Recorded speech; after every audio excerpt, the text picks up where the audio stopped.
నాన్న ఎందుకో వెనకబడ్డాడు. అది శీర్షిక. అమ్మ 9 నెలలు మోస్తే నాన్న 25 ఏళ్ళు. రెండూ సమానమే అయినా నాన్న ఎందుకో వెనకబడ్డాడు. ఇంట్లో జీతం తీసుకోకుండా అమ్మ, తన జీతం అంతా ఇంటికే ఖర్చు పెడుతూ నాన్న, ఇద్దరి శ్రమ సమానమే అయినా అమ్మ కంటే నాన్న ఎందుకో వెనకబడ్డాడు. ఏది కావాలి అంటే అది వడ్డీ పెడుతూ అమ్మ, ఏది కావాలంటే అది కొనిపెడుతూ నాన్న, ఇద్దరి ప్రేమ సమానమే అయినా అమ్మకొచ్చిన పేరు ముందు నాన్న ఎందుకో బాగా వెనకబడ్డాడు.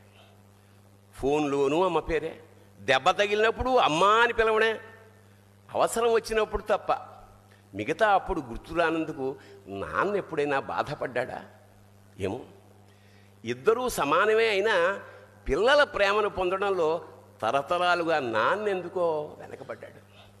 అమ్మకి మాకు బీరువా నిండా రంగురంగుల చీరలు బట్టలు, నాన్న బట్టలకు దండెం కూడా నిండదు.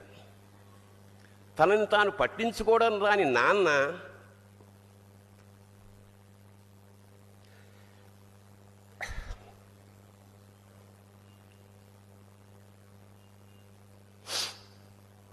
ఎందుకో మాకు కూడా పట్టనంత వెనకపడ్డాడు.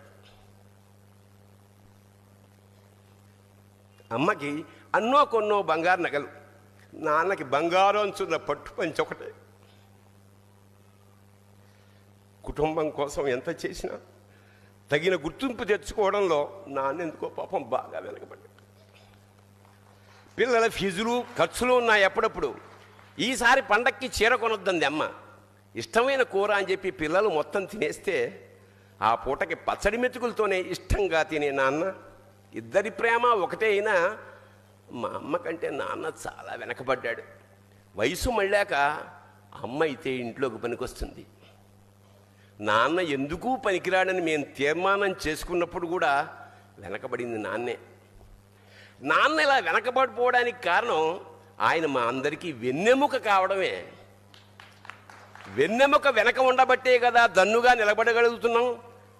ఇదేనేమో నాన్న వెనకబడిపోవడానికి కారణం. శివోహం.